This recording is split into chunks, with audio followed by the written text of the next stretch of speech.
ഏതൊരാഗ്രഹത്തിൻ്റെയും മുമ്പിൽ ഇത് ഓതുന്ന പക്ഷം ആ ആഗ്രഹം സഫലീകരിക്കും എന്നത് യാസീൻ സൂറത്തിൻ്റെ മഹത്വങ്ങളിൽപ്പെട്ടൊരു മഹത്വമാണ്. നമ്മുടെ ഉദ്ദേശങ്ങൾ പൂർത്തീകരിക്കപ്പെടാൻ യാസീൻ സൂറത്ത് ഓതുന്നതിന് ഒരു ക്രമമുണ്ട്. ആ ക്രമമാണ് ഞാൻ ഇന്നിവിടെ പറയുന്നത്. ഇൻഷാ അല്ലാഹ് നമ്മുടെ എല്ലാ ഉദ്ദേശങ്ങളും ഇതുപോലെ ഓതുകയാണെങ്കിൽ എത്രയും പെട്ടെന്ന് തന്നെ സാധിച്ച് കിട്ടും.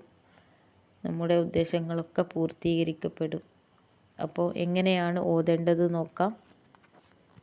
ഉദ്ദേശം പൂർത്തീകരിക്കപ്പെടാൻ സുബ്ഹി നിസ്കാരത്തിന് ശേഷം യാസീൻ സൂറത്ത് 4 വട്ടം ഓതുക. ഓതേണ്ട ക്രമം യാസീൻ എന്ന പദം 7 വട്ടം ആവർത്തിച്ചോതുക.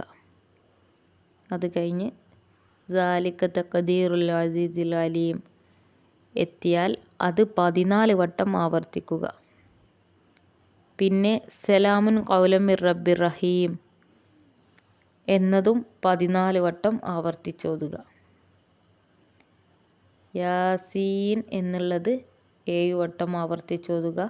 ദാലിക തഖ്ദീറുൽ അസീസിൽ അലീം എന്നുള്ളത് 14 വട്ടം ആവർത്തിക്കുക. അത് കഴിഞ്ഞ് സലാമുൻ ഖൗലൻ മിർ റബ്ബിർ റഹീം എന്നതും 14 വട്ടം ആവർത്തിച്ചോതുക. അതിനുശേഷം അവലൈസല്ലദീ ഖലഖസ് സമാവാതി വൽ അർള് ബിഖാദിരിൻ അലാ അൻ യഖ്ലുഖ മിസ്ലഹും ബലാ വഹുവൽ ഖല്ലാഖുൽ അലീം എന്നത് 12 വട്ടം ആവർത്തിക്കുക. പിന്നീട് ഫാത്തിഹ 1 വട്ടം, ശേഷം ബിസ്മില്ലാഹിർ റഹ്മാനിർ റഹീം എന്നും ചൊല്ലി നിങ്ങൾക്ക് എന്തുദ്ദേശമാണോ ഉള്ളത്, നിങ്ങൾക്ക് ഇഷ്ടമുള്ളത് പറഞ്ഞിട്ട് അള്ളാഹുവിനോട് ദുആ ചെയ്യുക. തീർച്ചയായും ഉത്തരം ലഭിക്കും. പക്ഷേ നമ്മൾ അള്ളാഹുവിനോട് ചോദിക്കുമ്പോൾ ഏറ്റവും അത്യാവശ്യമുള്ളത് മാത്രമേ അള്ളാഹുവിനോട് ചോദിക്കാവൂ. ഇതിൽ ഇസ്മുൽ അഅ്ലമുണ്ട്. അത് കണക്കിലെടുത്തിട്ട് വേണം നമുക്ക് അള്ളാഹുവിനോട് ചോദിക്കാൻ. അപ്പോൾ നിങ്ങൾക്ക് ഏറ്റവും പ്രധാനപ്പെട്ട കാര്യം എന്താണോ അത് പറഞ്ഞ് ദുആ ചെയ്യുക. നമ്മുടെ എല്ലാവരുടെയും ദുആ അള്ളാഹു സ്വീകരിക്കുമാറാവട്ടെ. ആമീൻ. ഇനി യാസീൻ സൂറത്തിൻ്റെ കുറച്ച് മഹത്വങ്ങൾ കൂടി പറയാണ്. ഇതും ഇൻഷാ അല്ലാഹ് എല്ലാവർക്കും ഉപകാരപ്പെടുന്നതാണ്. അപ്പോൾ അതെന്തൊക്കെയാണെന്ന് നോക്കാം. 1. പകലിൻ്റെ തുടക്കത്തിൽ യാസീൻ സൂറത്ത് പാരായണം ചെയ്യുന്നത് ആവശ്യങ്ങൾ വീട്ടപ്പെടാൻ ഇടയാകും. 2. മക്ബറയിൽ ഓതുന്നത് ഖബർവാസിക്ക് ഫലം ചെയ്യും. പിന്നെ 1 നമ്മൾ ആദ്യം പറഞ്ഞ തന്നെ, ഏതാഗ്രഹത്തിൻ്റെയും മുമ്പിൽ സൂറത്ത് യാസീൻ ഓതുന്ന പക്ഷം ആ ആഗ്രഹം സഫലീകരിക്കും.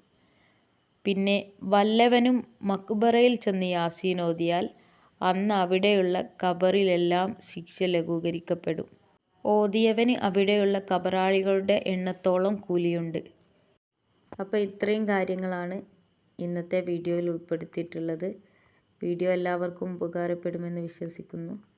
എല്ലാവരും കഴിയുകയാണെങ്കിൽ ദിവസവും 1 വട്ടമെങ്കിലും യാസീൻ സൂറത്ത് ഓതുക.